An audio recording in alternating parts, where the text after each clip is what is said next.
paper magic will survive like the heat death of the universe, and will... Oh, it's a smuggler's copter. Would you like to crew this? And then it crashes because they don't understand arithmetic. All your cards belong to me. 2 minutes into macing him in the eyeballs, I switched to pepper spray. He's like, that's all right, refreshing. And went back to the mace.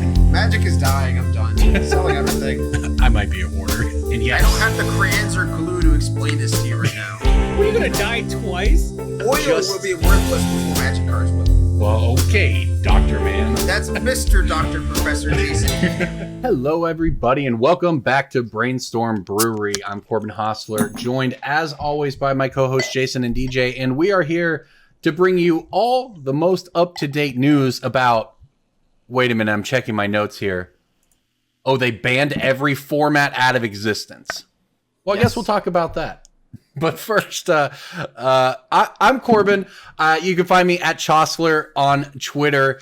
I make Mining Modern and Punting Pioneer for Cool Stuff Inc. I do coverage for Wizards of the Coast, and I am the editor of a new Commander website named Commander's Herald that you should definitely all check out. Attached to EDH Rec, we're pulling some data from there and putting up some really cool articles. Jason, where can people find you on the internet? I am at Jason E. Alt on Twitter, and I am the content manager on Commander's Herald, a brand new content website you should check out. It's attached to EDH Rec. We pull some data from there, and we got some great Beautiful. articles. DJ? Well, you said my name, so that's my name. I Say my name. I buy and sell these cardboard rectangles for a living, and you can see that magic events are not a thing right now unless you just have a extreme distaste for your own safety and health. So when magic events come back, you will see me at one of those big booths where I just sit there for 14 hours a day and buy your magic cards after you go 0-3 drop. And He makes it sound unappealing, but we actually all miss that. Yeah, I mean, that's a good point. Like, last year, the final event before the end of Society as we knew it was Reno, and I was not excited to go to Reno. Reno was not a great GP. My flight got screwed up, and I spent the night in Atlanta airport, and the city was not great, and I was like, man, Reno, I would not love to go back to Reno. And then a month and a half... GP Reno is like it's a Kirkland brand GP Vegas. Yeah, exactly. And then, like, a month and a half later into April, I'm just like, I would drive to Reno for a goddamn PTQ at this point. Like, I would sacrifice everything just to sit across the table and listen to somebody tell me how they got luck-sacked in draft. Like, the ye olden days. I even miss Atlanta and the plane train. You know, that's what when you were stuck in Atlanta, you just ride the plane train back and forth? Is that what you did with your time? Plane train and automobile? I've spent some time in the plane train in the Atlanta airport. Yes, they're very proud of it. Recreationally. Well, what else are you going to do? I was once stuck in the Dallas airport. For magic events, they should have something called the Planeswalker Trainswalker. I was stuck in the Dallas airport once for 7 or 8 hours, and the only way we got through with the 2-year-old was to ride their train around because it was outside and you could see all the planes and stuff. So I have spent some time doing that at airports, I won't lie. But here tonight on this podcast, we are going to bring to you, I guess, the best sort of reaction we can to this bloodbath. I've been trying to think of a clever name for it, you know, Bloody Monday, something. It's just a billion bands here. I'll run them down. Historic Omnath Uro Band, Pioneer, Balustrade Spy, Undercity Informer, Teferi Time Raveler, Uro Titan of Nature's Wrath, Wilderness Reclamation, the Spy and the Informer for a combo deck. Everyone hates Teferi, Uro, and Wilderness Reclamation, and they're gone. Modern Uro is banned. Tybalt's Trickery is banned. That one lasted about a week and a half. Simeon's Spirit Guide is banned. Mystic Sanctuary is banned. Field of the Dead is banned. Legacy Astrolabe is banned. Dreadhorde Arcanist is banned. Oko is banned. And in Vintage, just to break it up a little bit, Luris is unbanned. This is crazy. We're going to get into this. We've got some listener questions. That'd be great for all those vintage events I've been playing. Yeah, we've got some questions from listeners about this. But just... first reaction, we talked about this some when we were streaming the other night. I witnessed a mostly positive reaction to these steps because I think most people in whatever their format have been unhappy with the rate of change over the past 18 months or 2 years in Magic, in these competitive formats. And the idea of holding a deck for 5 or 10 years to play in Modern appealed to so many people. And that was not just sort of, pushed out the door over the past 2 years. It was laughed at, essentially, with the rate of change here. It's like, oh, you think your deck from 5 years ago? Oh, your deck from a year ago is unplayable.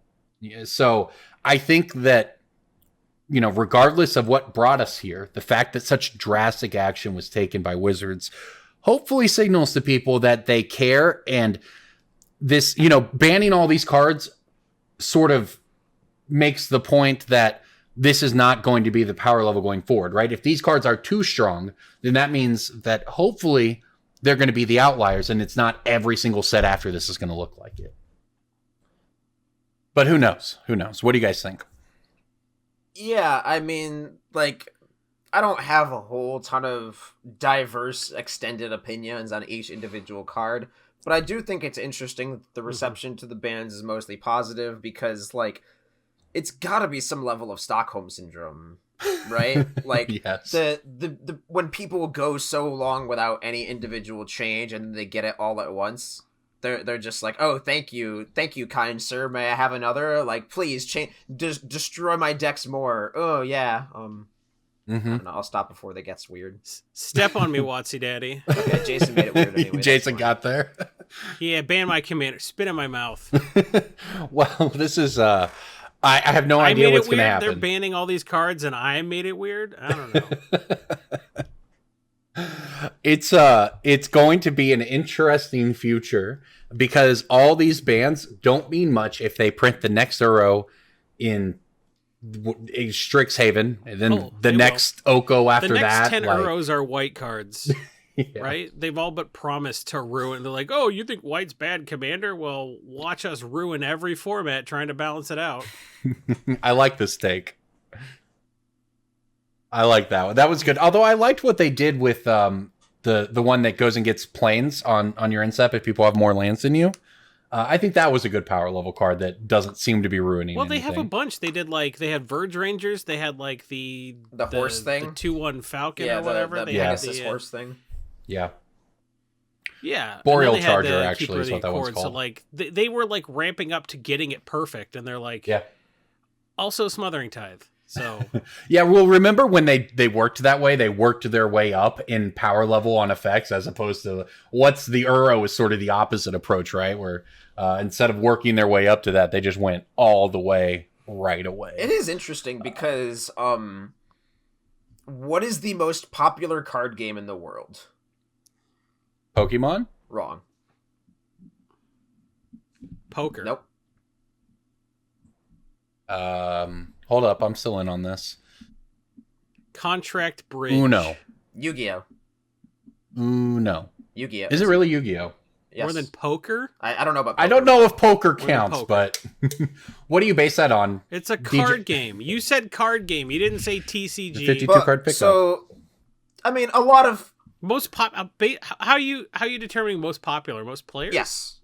It is more people play. I mean, a lot of that is China, right? It's just a bulk, just massive people that skew the dynamic a lot. Yu-Gi-Oh is the most popular card game in the Yu-Gi-Oh is the most popular trading card game in the world, and a lot of that is because it's the most popular card game in China, and that just is a very, very big data metric that I think a lot of US players ignore.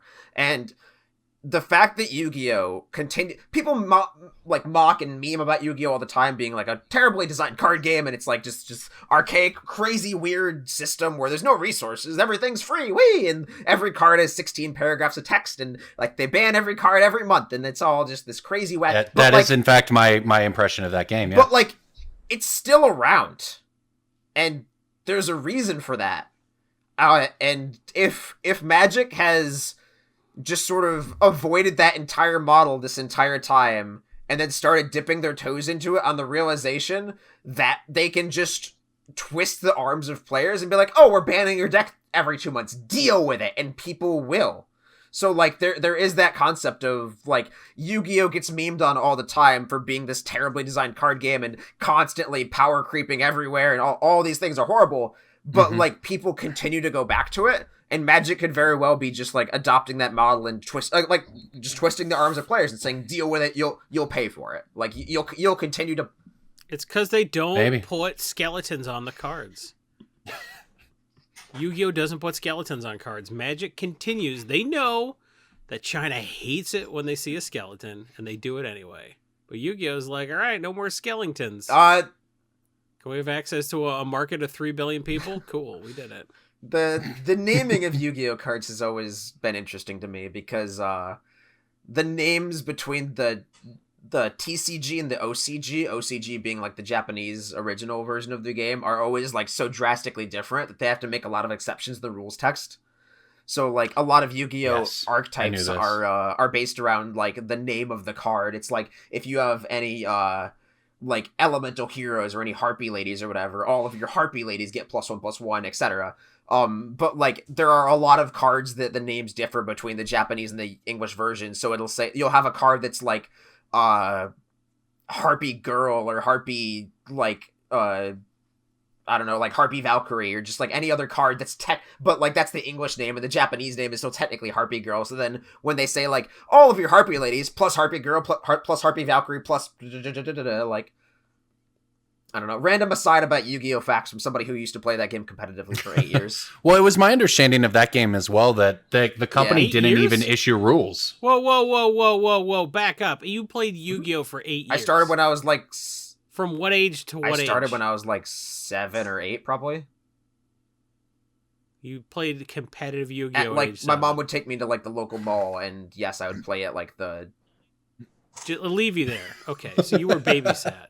But babysat while playing Yu-Gi-Oh. Okay. It was my understanding that Yu-Gi-Oh rules are not even consistent from and I think that's kind of what you're getting at, that they're not even consistent because the company doesn't even issue rulings.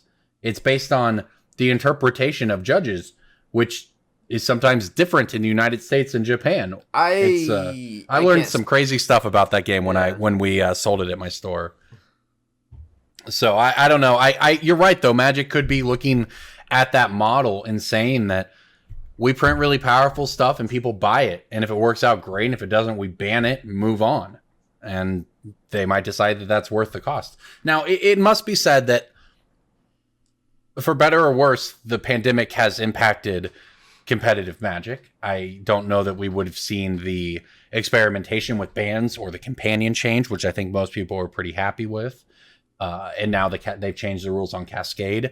I think that some of that stuff wouldn't have happened if we were still in the world of 2019 with the reliance on paper and sort of the things that Wizards always held as important. That they looked up one day and said, this doesn't apply right now. Maybe we can do this. And the reaction has mostly been positive. I don't know. We'll see. This is all fine until another 5 cards do this in Modern and you have to ban them again. I think people see this as righting past wrongs, but also as sort of a statement that we recognize we messed up. And implicit in that is that we're not going to do it again. So we'll see. Well, I think mostly the people I see upset are the people that thought that like their deck took too much Living End kind of got wrecked here. Because like anybody's like, oh, Simeon Spear guy wasn't hurting anybody, blah blah, but like they recognize like, oh yeah, that deck needed to be nerfed, but did you have to nerf my card that wasn't in that it's in that deck, but wasn't doing any harm? Yeah, you know. Yeah. I think Balustrade Spy had to go because if they banned Thassa's Oracle, it'd be like, well, every card from this weird Theros set that nobody really bought and was like pretty terrible. Every card that is good from that set is banned, except like Croxa, I guess. The real question for me is if this does anything for Pioneer. I know no one talks about Pioneer anymore. I liked it, Pioneer. But it went for the first couple months of the format. It was cool. Then we hit this modern design paradigm and all the things people liked doing became irrelevant. And the Storm deck went from being this crazy pour over the pages deck where you're trying to make it work, but it feels really weak. compared to modern, and that was kind of cool though that it existed. But then it went from that to like, oh, you're just dead now. That was Reno. 3 that months. was Reno weekend, where that was the turning point where like the sun was blotted out by 10,000 underworld breaches, and like it was where everyone's innocence was stripped away. Everyone went into that event just like, oh yeah, I'm a place of piety, and then by the end by Sunday, everyone's visage was just like, I hate underworld breach and it so only much. got worse from there. So I'm interested to see if this brings some interest back in Pioneer. I got to play Feather in that format, and that was a lot of fun for me. That's a cool deck. An EDH player, what people are reading Feather again is like, does it really work like that? But apparently, even that deck had bannable cards in it because you were running the Red Snap. Jason, that mentality was what got us Uro, right? Like they heard somebody say, "I want to play legendary creature as the helm of my Pioneer / Modern deck," and they're like, okay, here's an Uro. This is a commander card, right? It draws your cards and plays your lands. Right. This is a commander card. Yeah. Here's an Omnath. Wizards is like, look, Uro will be fine. It's just a slightly better growth spiral. Also, we're banning growth spiral. Yeah, it pretty much sums it up. It's just a 5/6 version of a card that we had to ban. Look, it's the 7/7 for 4 mana, and it's a Wilderness Reclamation. We think it'll be fine because it's mono. We did it. All right. Well, we got a couple questions about the bans from listeners we'll get to in a bit. But first, it's time for everyone's favorite game, and Jason has promised us a good one tonight. It's Breaking Bulk time. Breaking Bulk time. Breaking Bulk time. Break. Oh, yeah, Breaking Bulk. There's so much good stuff. It's a pick. Breaking Bulk. The end. I got a good one. I'm going to blow your doors off. Or DJ will get it instantly because it's the only pick from this set. Okay, let's hear it. I have a green uncommon from World Wake. Oh, I hear silence. I'm thinking about how World Wake's a banned set, but let me continue thinking. What? No. World Wake's not a banned set. Corbin, you're wrong. Shut up. I know. Do you think that World Wake was Lorwyn blocked, Corbin? Stalling you do, for don't time. You do. You think World Wake is from... Because it has Wake. You're like, yeah, the sun. I'm trying to remember what was even in World Wake, green. World Wake has Zendikar block. I know. I'm trying to remember what green was. Like, there's allies. There's allies. Oh, I feel good. Gonna get you guys with this one. DJ's gonna be so upset. He's either gonna be like, "Oh, I picked this," or "I had no idea this was $2." $2 for an uncommon from World Wake. World Wake had Lead the Stampede in it. Is that correct? That card's been reprinted though. No, that was not. That was Scars of Mirrodin. That was the Scar. The Mirrodin Besieged. Mirrodin block. I'm like thinking. No, New Phyrexia was Lead the Stampede. Which is Lead the We're Stampede? getting Which so. one that gives you're trying to distract us. Triumph of the Hordes. Oh, I'm sorry. No, what's the answer though, Jason? Look, it's then I don't know. That you guys I don't know what it is. This. Like you're not gonna get it. Oh, you guys are gonna be. You're gonna be real as surprised as I was that this is $2. Quest. Oh yeah, I do pick this. Yeah, you're right. I don't. Yep. When a creature you control becomes tapped, put a quest counter on it. As long as there are 4 more quest counters, untap all creatures you control during each other player's untap step. It is just awakening with extra steps.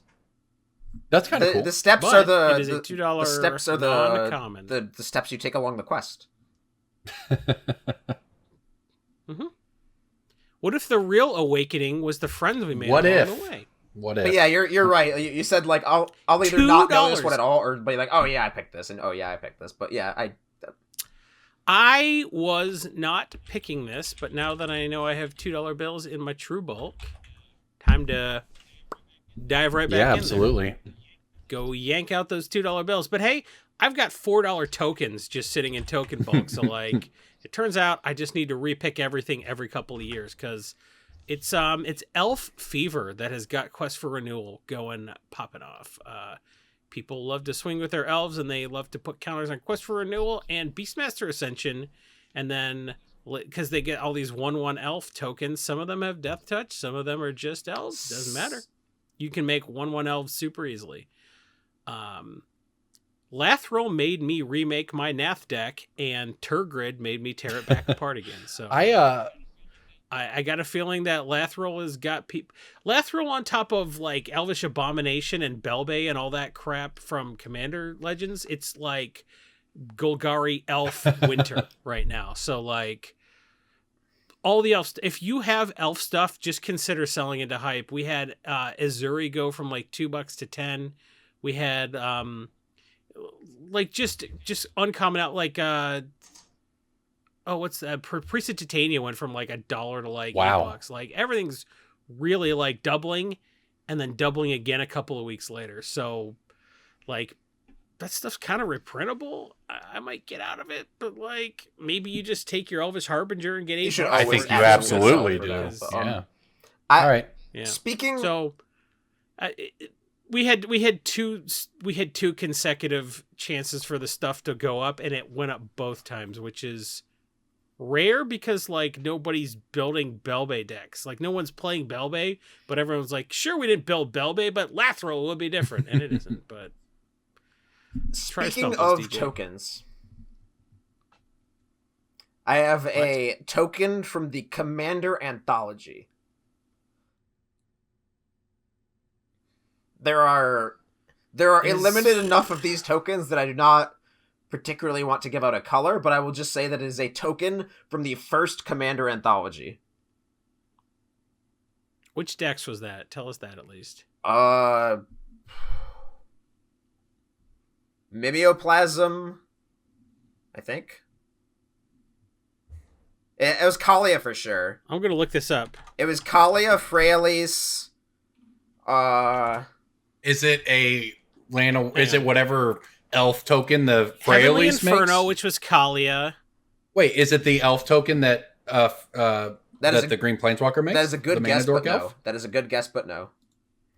Okay, so it's Kalia, Fraelis, Derevi, and Marin. That's right, it was Marin. Yep. Experience counters. Oh, so if you don't remember it was Marin, then it wasn't, so we narrowed it down. So this is probably an elf? It's a good process of from elimination. Fraelis? Yeah, Mimeoplasm's the second run. Oh, it's the 5/3 elemental from It is Titania. the 5/3 elemental Oh, from there you Titania. go. Yeah, those are worth. It's like $3 for this specific elemental because this was not in any other product because Titania is a card that was specifically from the Fraelis deck, and that's why this is worth money because people be making those Omnath decks and they need their 5/3 elementals, and this is the only version of that. I have a green uncommon from Call Time for y'all.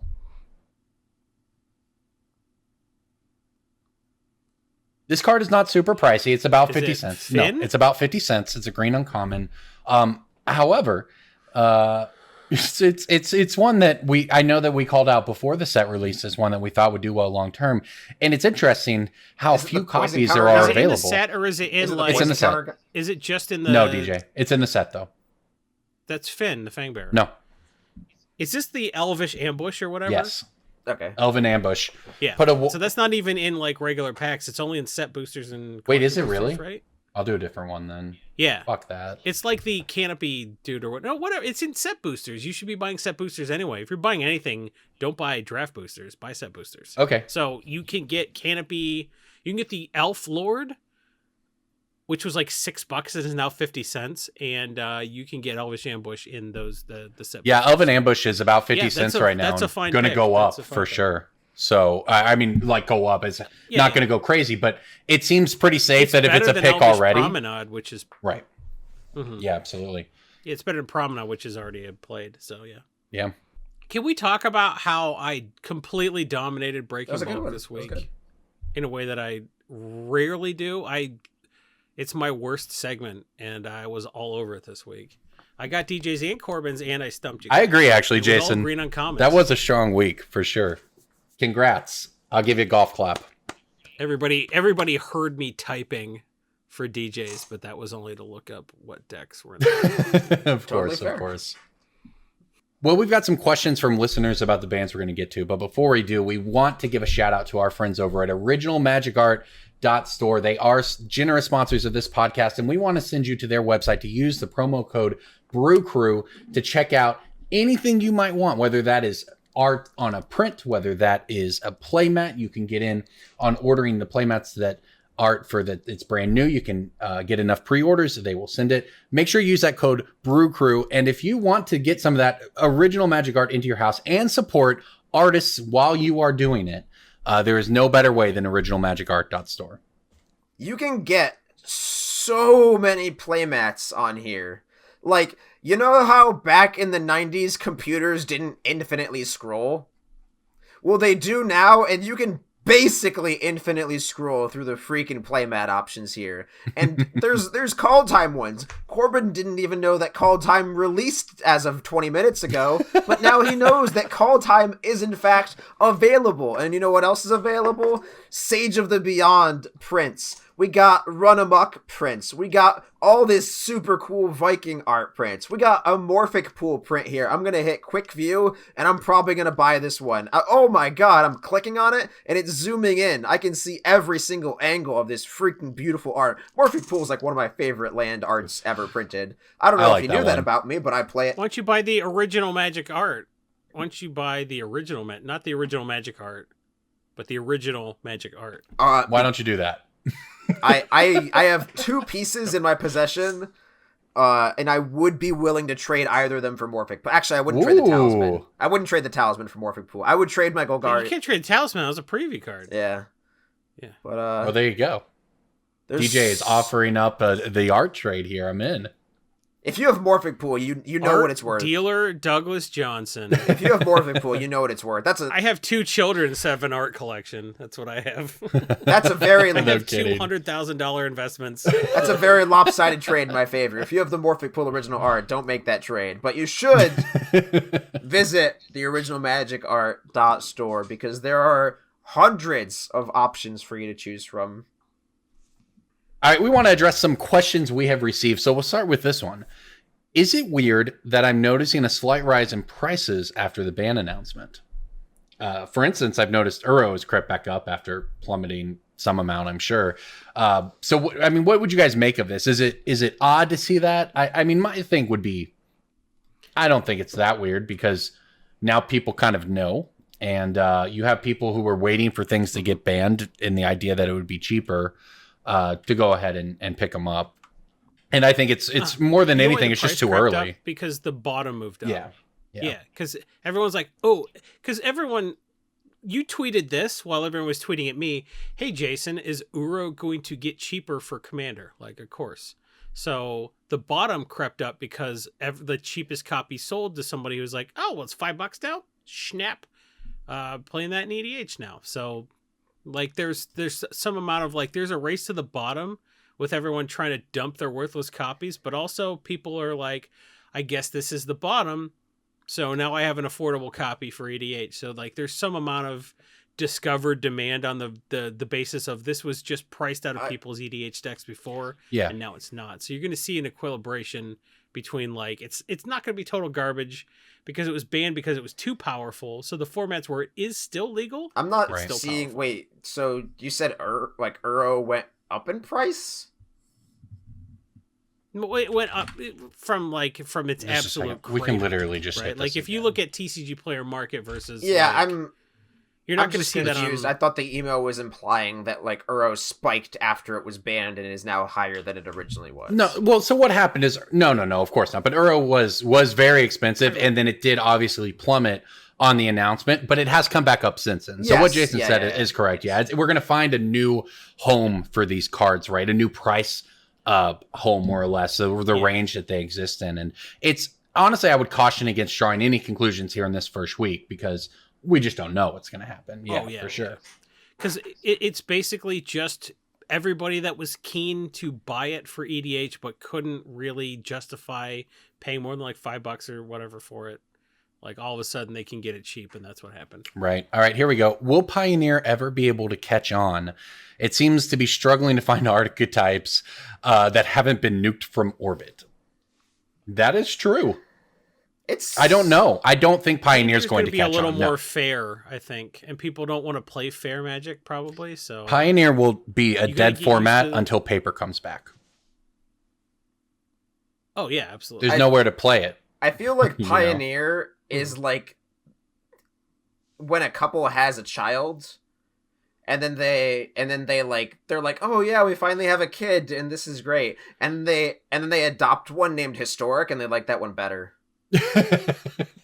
And then they don't know what to do with the kid that they had, because they can't just like 1-for-1 trade them and give that one up for adoption, right? So now they still have to feed 2 kids. This analogy is like more accurate than you're comfortable with, and I know that. It really is actually pretty good, DJ, because you're right. They can't trade out Historic for Pioneer, but they probably would if they could. Right. But you can't, because Historic has really weird legalities. This implies you can't sell a human baby. Like, I don't like an analogy that is totally false and implies you can't sell a baby. You can sell a baby. There are ways. You need a Tor browser, but you can do it. Yeah, so I think that Historic is great. However, it's only on Arena. Pioneer started off with a lot of hype, of course, but the problems with Pioneer began. I mean, I guess I don't know the exact timeline of when you say the problems began with COVID, but the issue with Pioneer is that it very quickly became the best standard cards, only in slightly more powerful shells. That's the same problem they had with Extended. That's why. That's why exactly. Extended died. Yeah. And then you have a couple of combo decks that were made possible. In those first couple months of Pioneer, it felt like a pretty unique format, but it so quickly just became more powerful versions of standard decks that were already too powerful. No one wanted to play it. There were like 200 people in the world in the Magic Online Pioneer League over a couple weeks ago. Like, it is a dead format. It is a nightmare trying to record content for Pioneer because you can't even get a match half the time. So Pioneer is a dead format until paper comes back, at which point we'll see. So you're saying punting Pioneer was a thing Wizards did? Very much so, as a matter of fact. All right, here's another one kind of along these lines. Are Eternal formats truly non-rotating now? It seems like the most powerful and expensive cards eventually get banned. You lose your deck and your investment. Mm-hmm. Obsolescence is the rotation versus like anything enforced, and EDH feels that way too. So like that's not even a competitive format. You can play whatever jank you want, but like also at some point it's just silly too. But also get that Rafik off my. Sometimes your pet card is the 110th card in the deck, and that's why it gets cut. It doesn't get cut because like it's banned. It's just too much good shit. EDH is that you can play whatever you want, but get that Rafik off this table, you boomer format. Yeah, pretty much. So to answer the question about are they rotating? Remember when everyone would be like, kill the Rafik player first, and then now it's like, what is this garbage you're attacking with a creature? That is exactly right. Rafik and look at me. I put equipment on a creature to attack Earl's with the it. one I was thinking of exactly. Yeah, exactly. Yeah. Remember and I can't even remember Zur. Remember when Zur was the boogeyman of EDH? Zur's still good because he searches broken cards. Like, you can go get a Necropotent. Zur's still good because he searches 2020 cards. Yeah. All right, here we go. Yeah. When is the best time to pick up foils of the banned card, assuming no pressing need and you can wait? So if you want a foil Uro for Commander, when do we think people should be targeting those? Ideally, the moment it gets banned. Like the literal second it gets banned. Can we get someone on this podcast? Yeah.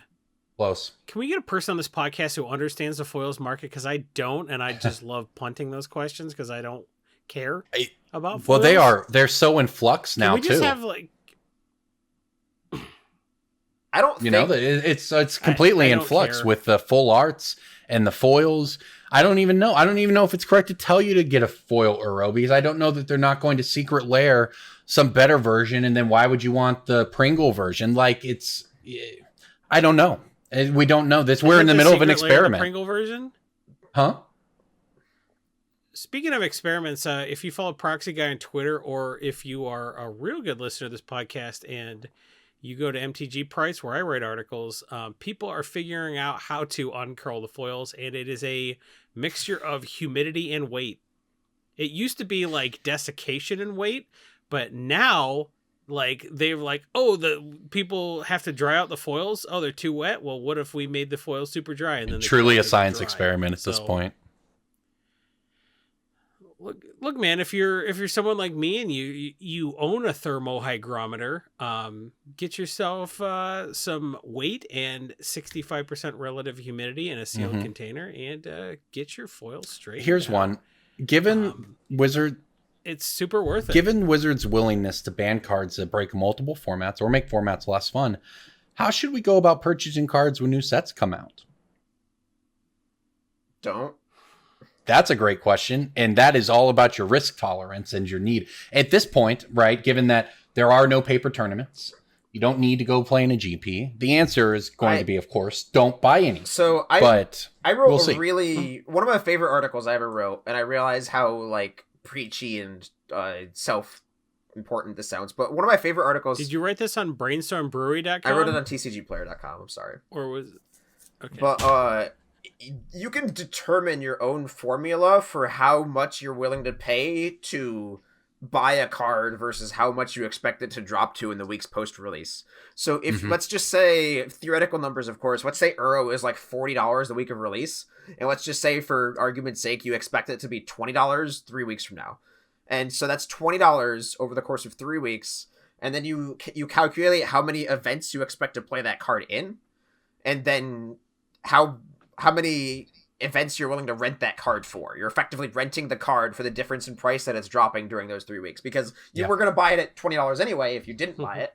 Yeah. But if you're going to buy it at $40 and you get to play it for, say, 10 events, then you're getting it for 10 events for $20. So then you're averaging out that like $2 per event. So if that number is worth it to you, then you click buy on that day of release. And if it's not worth it to you, then you wait. And you just you run those numbers in that formula for every single expected price drop in every single card. Yeah, and that's a great way to look at it, and it makes sense too if you even think of, you can use the same sort of mental process for thinking about it in context of a ban.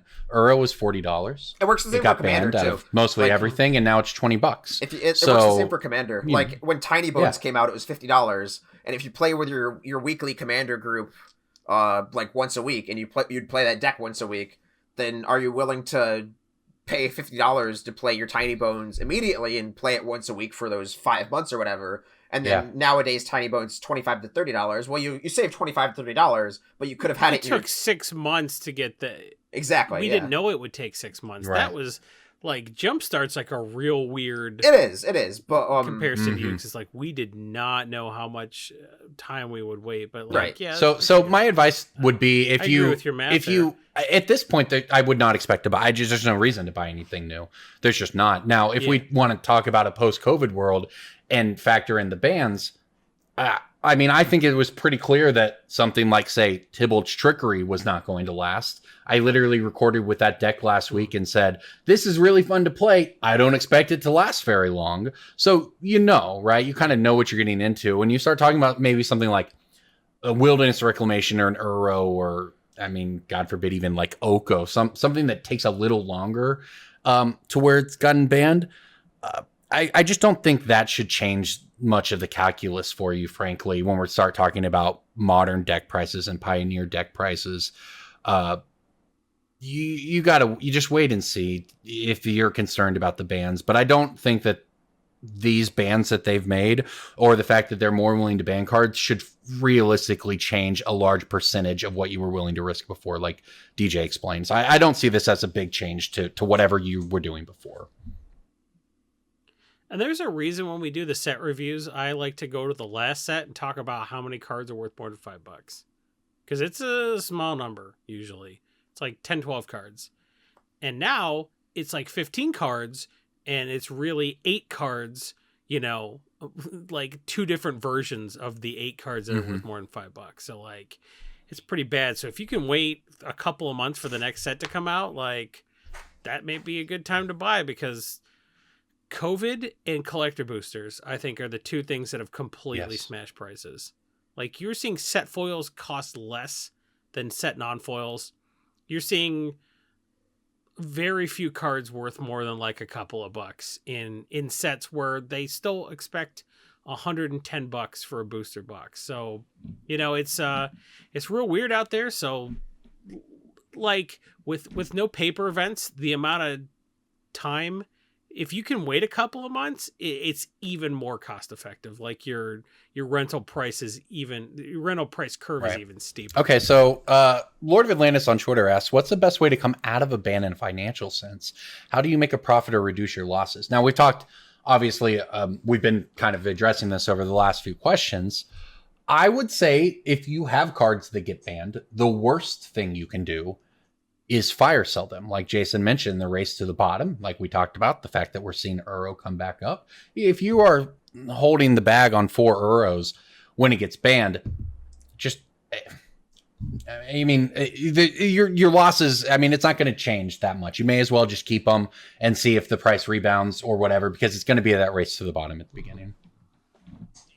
I love to stay out of frenzies. The whole reason I got out of 60 card Magic speculation and into 100 card Magic speculation is because I love to stay out of frenzies.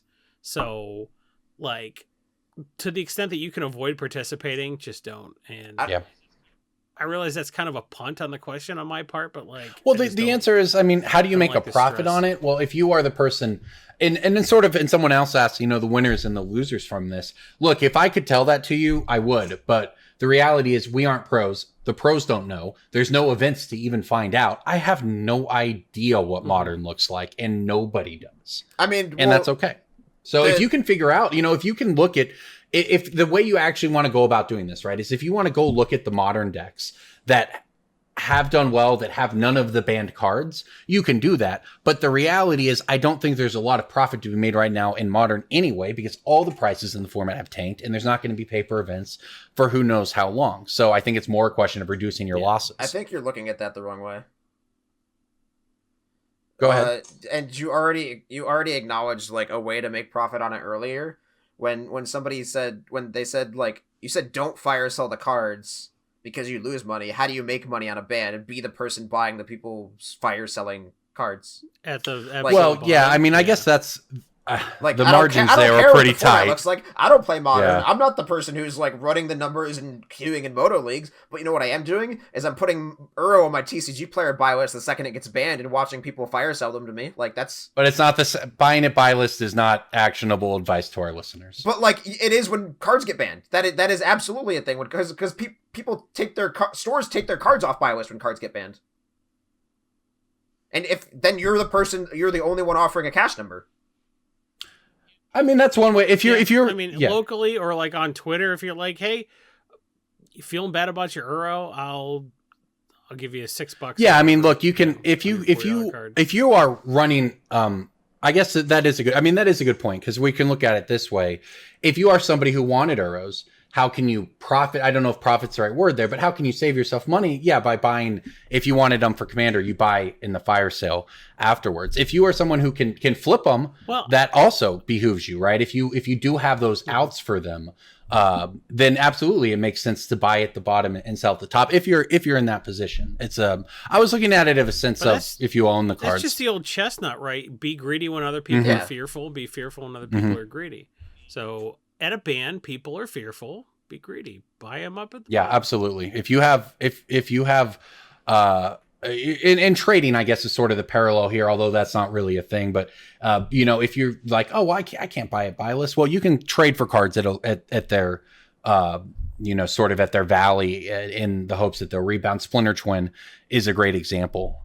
So I don't know if trading is necessarily a viable option, but hopefully that illustrates the sort of the way the thought processes on how you don't have to tie that was a great point, DJ. You don't have to tie it to a buy list number. You don't have to say I'm buying this at buy list again because stores turn up they shut everything down the second the ban announcement comes out. Yeah. So then when Uro gets banned and it's 2 hours after that on your Facebook Magic group or whatever, you say I will offer you 25% off whatever TCG player is, and people will take that.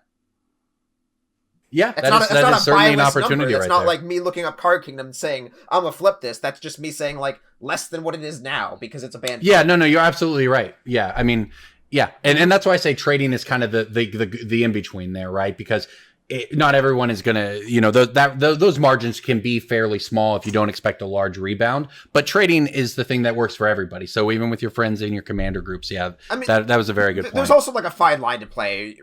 Right. You can't just be like the second Uro gets banned, you can't just like go in your Facebook group and be like, I'm buying all the Uros for $10. Like, yeah, great. Like, yeah, you can't just be that person, but like if you see an opportunity, it is easier to take it.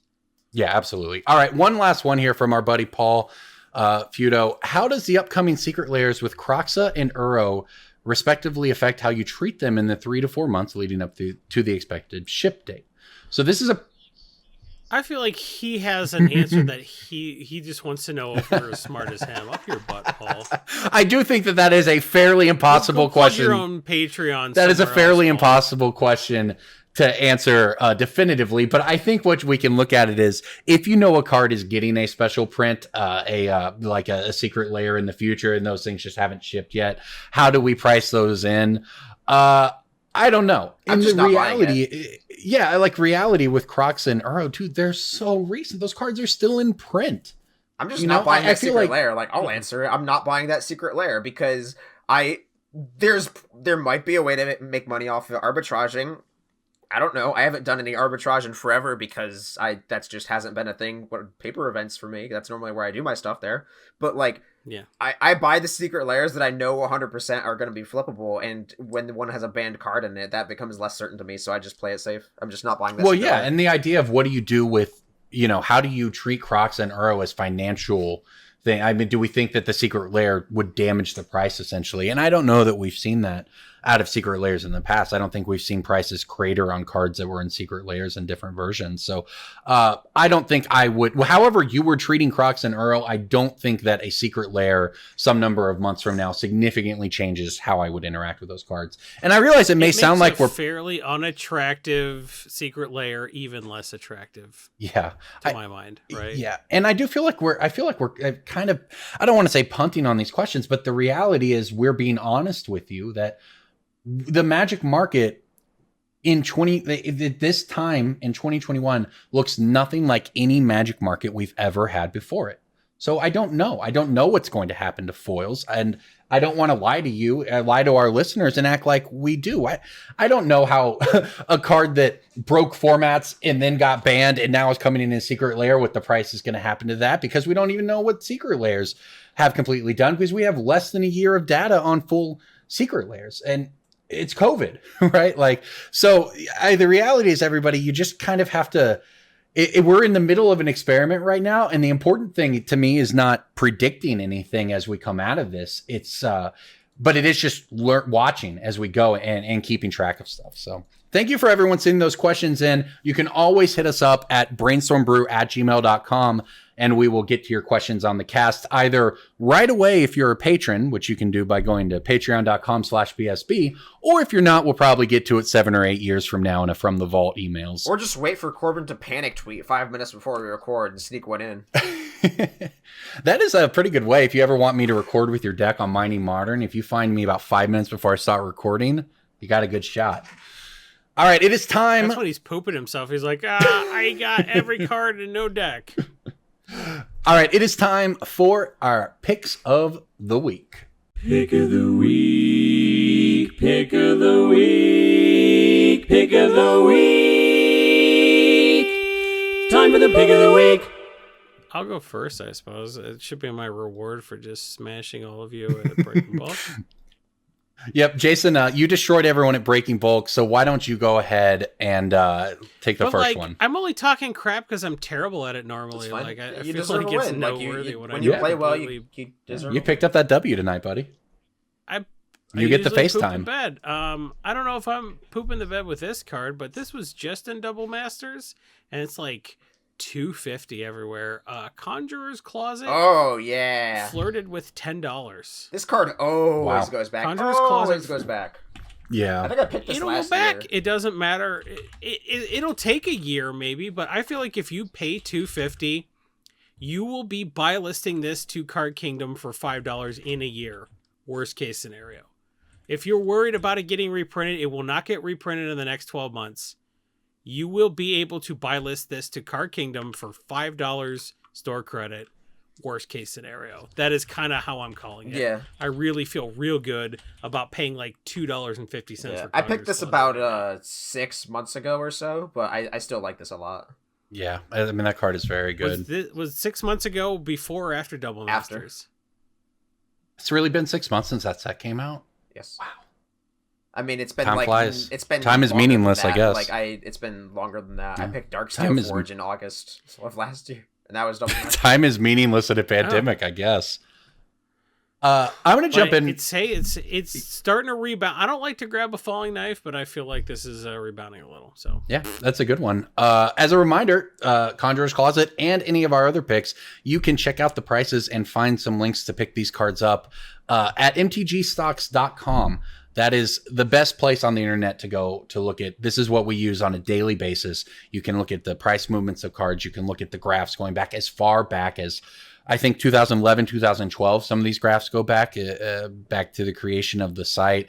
And that's more than the lifetime of most Magic, of a lot of Magic cards that are relevant these days. So this is the best information resource by far in the Magic market, is how you get ahead of the curve on prices. So one of those cards that I have noticed creeping up recently off its bottom, and it's a very recent printing here, is Kodama of the East Tree from Commander Legends. Now, this is something that we know this card is very, very powerful.